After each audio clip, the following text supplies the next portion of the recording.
রোজা, রোজা করে যে আমি এত কাজ করেছি মানে যত কাজ আছে রোজার মাঝে কোনো কাজ করব না। এইজন্য রোজার আগেই আমি সব কাজ করে নিয়েছি। শুধু ফ্রিজ পরিষ্কার করার বাদ ছিল।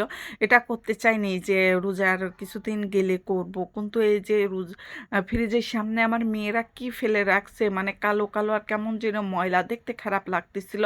তো ভাবলাম যে রোজার আগেই তাহলে আমি এই ফ্রিজটা পরিষ্কার করে নেই। এই ঝামা দিয়ে আর ভীম দিয়ে মানে ফ্রিজে একটু ডলা দিলাম আর পরিষ্কার হয়ে গেল। নতুনের মতন চকচক করতেছে ফ্রিজটা। আর এই ফ্রিজটা আমার অনেক দিনের পুরাতন ফ্রিজ।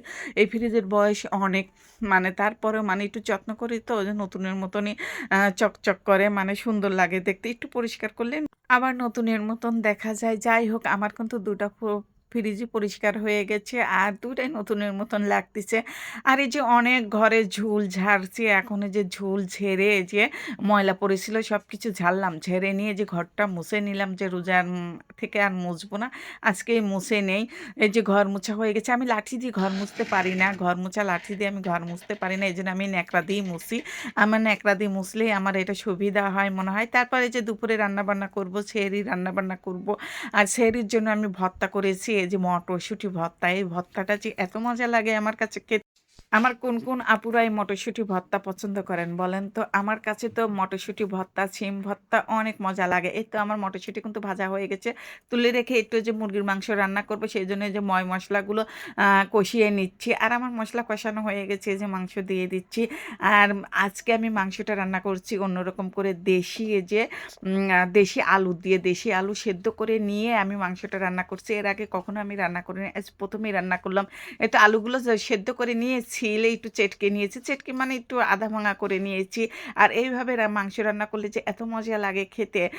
আমি এর আগে কখনো এভাবে মাংস রান্না করে খাইনি। আজ ১ম রান্না করে খেলাম। কিন্তু আমার কাছে এত ভালো লাগছে যে খেতে। যাই হোক এই যে আমি মটরশুঁটি এখন ভর্তা করব। আমার কোন, কোন আপুরা ভর্তা পছন্দ করেন তো এইভাবে শিম ভর্তা, মটরশুঁটি ভর্তা। আমার কাছে তো ভীষণ ভালো লাগে। এই যে পাটায় পিষে নিচ্ছি আর ভর্তা করতেছি। আর এই ভর্তাটা পেঁয়াজ, মরিচ, রসুন তেলে ভেজে নিয়ে মটরশুঁটি তেলে ভেজে নিয়ে যে পাটায় পিষে ভর্তা করতেছি। আর একটু সমান পরিমাণ সরিষার তেল দিলাম। তেল দিয়ে ভালো করে মাখিয়ে নিচ্ছি। আর আমার মেয়েটা বলতেছে যে, "আম্মা পাটায় মেখে ভাত খাবো।" আর আমিও পছন্দ করি, আমার মেয়েটা পছন্দ করে। ভর্তা করার পরে পাটায় একটু যে ভর্তা থাকে ওটা দিয়ে ভাত মেখে খাই। আমার কাছে খুব ভালো লাগে। এই তো আমার ভর্তাটা হয়েছে হয়ে গেছে। আর খেতে যে এত মজা লাগছে তারপর পরভাতে ভাত খাইছি। অন্য কিছু তো দিয়ে খেতে পারি না। আমি পরভাতে ভাতই খেতে পারি না। এই ভর্তা হলে একটু খাই তাছাড়া আমি খেতেই পারি না।